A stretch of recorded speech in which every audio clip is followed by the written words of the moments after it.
Hello friends, let us now learn some important points about the next amino acid, that is tryptophan. So, tryptophan is an essential amino acid. Why is it an essential amino acid? You can remember its structure. It has two indole rings which are attached to an alpha carbon. Alpha carbon contains a carboxyl group, an NH2 group, and it has an indole ring. So these are the indole rings which it has. So indole rings are complex. Because of the complexity of indole rings, it is difficult for synthesis in our body. So these are, tryptophan is an essential amino acid. Then this tryptophan is an essential amino acid. It is non-polar. Because of its heavy structure, means bigger structure, it is never found in alpha helix. Because of its bigger structure, it is never found in alpha helix. Right? So let us see the special products first. We don't need to learn the synthesis of tryptophan because it is actually an essential amino acid and we are getting it from the diet. So we will see the special products which are formed from tryptophan. So tryptophan, in the presence of the enzyme tryptophan hydroxylase, it forms 5-hydroxytryptophan. This 5-hydroxytryptophan undergoes decarboxylation to form 5-hydroxytryptamine. This 5-hydroxytryptamine is also called as serotonin. This serotonin undergoes acetylation to form N-acetylserotonin. This N-acetylserotonin undergoes methyl transferase to form melatonin. Okay, tryptophan, in the presence of the enzyme tryptophan hydroxylase, it forms 5-hydroxytryptophan. This tryptophan hydroxylase is the rate limiting enzyme for serotonin formation and melatonin formation. During the process of tryptophan converting into 5-hydroxytryptophan, tetrahydrobiopterin gets converted to dihydrobiopterin. And this 5-hydroxytryptophan, in the presence of aromatic amino acid decarboxylase, where carbon dioxide is removed, it forms 5-hydroxytryptamine. This 5-hydroxytryptamine is also called as serotonin. This 5-hydroxytryptamine or serotonin, in the presence of serotonin N-acetylase, it forms acetyl N-acetylserotonin. During this process, acetyl-CoA is added and coenzyme ASH is released. This N-acetylserotonin, in the presence of N-acetylserotonin O-methyl transferase,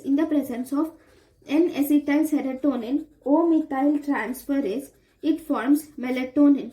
Because it is methyl transferase, the methyl group is given by S-adenosine methionine, and during the process of giving methyl group to N-acetylserotonin,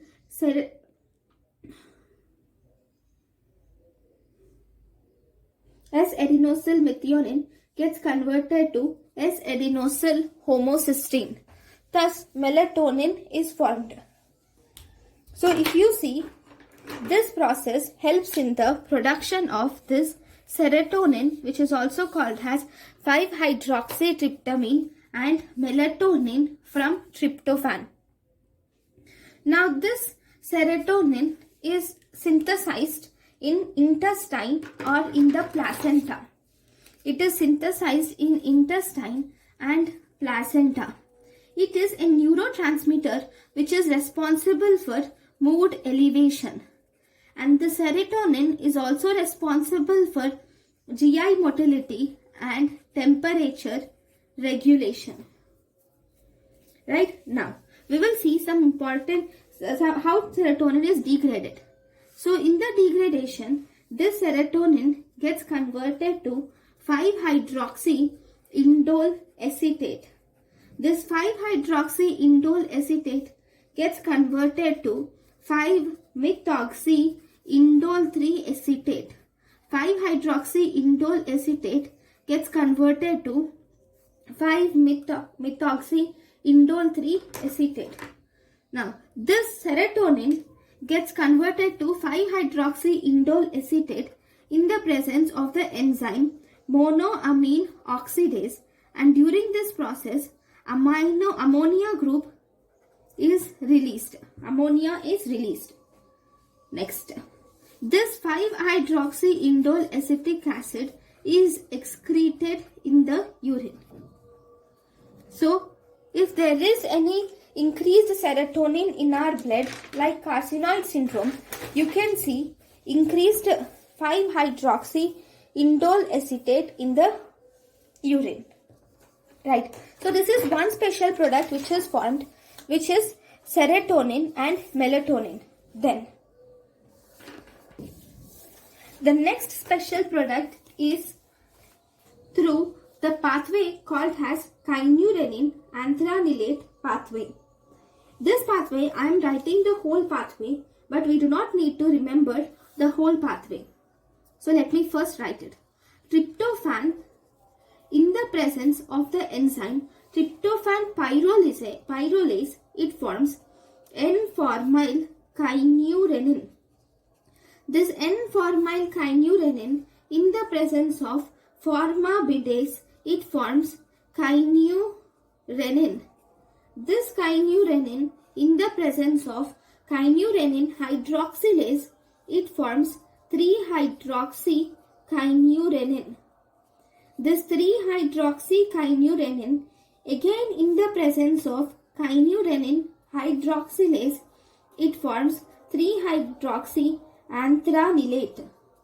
This 3-hydroxyantranilate, in the presence of hydroxyantranilate oxidase, it forms 2-amino 3-carboxy moconate semialdehyde. This 2-amino 3-carboxy moconate semialdehyde has two pathways. One, it undergoes spontaneously, it forms quinolinate. Then this quinolinate, in the presence of quinolinate phosphoribosyl transferase, it forms nicotinate mononucleotide. This nicotinate mononucleotide will again undergo reaction to form NAD+. Then if phosphate is added, it forms NADP+. Then if you see this 2-amino 3-carboxy moconate semialdehyde undergoes decarboxylation to form 2-amino muconate semialdehyde. This 2-amino muconate semialdehyde undergoes a series of reactions and it forms glutaraldehyde. This glutaraldehyde will finally form acetyl-CoA. Right. See, this tryptophan, in the presence of this reaction, we should remember, tryptophan in the presence of the enzyme tryptophan pyrrolase, it forms N-formyl kynurenine. This contains heme and it is a dioxygenase. And this tryptophan conversion to N-formyl kynurenine, oxygen is released. Now, this N-formyl kynurenine, in the presence of formamidase, it forms kynurenine. And during this process, water is taken and formate is also formed. This kynurenine, in the presence of kynurenine hydroxylase, because here hydroxyl group is added. So in the presence of hydroxylase, it forms 3-hydroxykinurenin. And during this process, NADPH gets converted to NADP+. 3-hydroxykinurenin in the presence of kinurenin hydroxylase, again it forms 3-hydroxyantranilic acid. For this process, vitamin B6 is necessary. Now, 3-hydroxyantranilate in the presence of 3-hydroxyantranilate oxidase, it forms 2-amino 3-carboxymuconate semialdehyde. And during this process, iron is important for this enzyme 3-hydroxyantranilate oxidase. This 2-amino 3-carboxymuconate semialdehyde undergoes decarboxylation and carboxylation, and carbon dioxide is removed and it forms 2-amino muconate semialdehyde.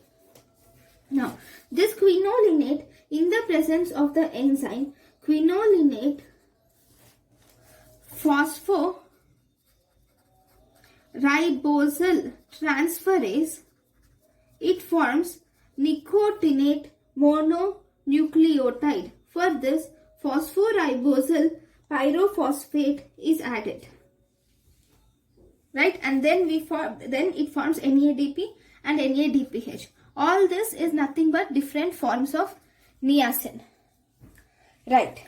So among all this, what should you remember? Because remembering this whole table is difficult. So one thing is, you should remember that tryptophan forms N-formylkinurenin, and during this process, this tryptophan pyrrolase is a heme containing enzyme which is helping in conversion of tryptophan to N-formylkinurenin. One thing you should remember. Second, kinurenin is the intermediate of tryptophan degradation. Not degradation, is an intermediate of this pathway, that is kinurenin antranilate pathway. This is nothing but kinurenin antranilate pathway. Okay, in this pathway, kinurenin is one of the intermediate. Second point you should remember. And then this enzyme kinurenin hydroxylase is present in this pathway, and this requires vitamin B6. This is very important. Why? I'll tell you in a minute. Next, the rest all you don't need to remember. The products of this reaction is these NADP and NAD. NAD and NADP are the products of this reaction. That is one thing you should remember. Then this enzyme quinolinate phosphoribosal transferase. For this whole reaction, this is the rate limiting enzyme. Quinolinate phosphoribosal transferase is the rate limiting enzyme of this kinurenin antranilate pathway. These points you should remember for sure. Even if you forget the rest of the names, no issues. Now, take a clinical situation where B6 is deficient. So if B6 is deficient, this B6 is not there. So this enzyme, kinurenin hydroxylase, functions only in the presence of vitamin B6. But once vitamin B6 is deficient, this enzyme does not function properly. So this 3-hydroxykinurenin pathway gets accumulated. Okay, once this 3-hydroxykinurenin gets accumulated, then accumulation of 3-hydroxykinurenin will lead to this 3-hydroxykinurenin will get converted to xanthuric acid. This xanthuric acid is excreted in urine. So 3-hydroxykinurenin, whenever it is accumulated, it gets converted to xanthuric acid and it is excreted in the urine. So you can say this xanthuric acid is the marker for vitamin B6 deficiency. For vitamin B6 deficiency, the marker is xanthuric acid.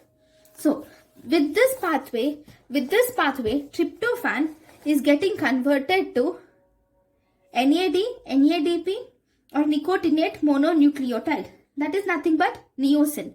Through this pathway, the final end product is niacin or niacin coenzymes.